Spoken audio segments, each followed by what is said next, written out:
Hola, hoy os voy a hablar de un tratamiento genérico para la cervicobraquialgia. Este tratamiento se podrá dividir en dos fases.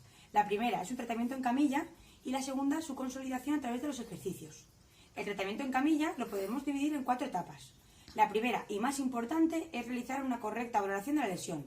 Después abordaremos las disfunciones que aparezcan, ya sea a través de manipulaciones o a través de movilizaciones.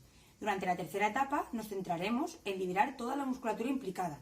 Para ello podemos utilizar terapia manual, punción, liberación miofascial o estiramientos.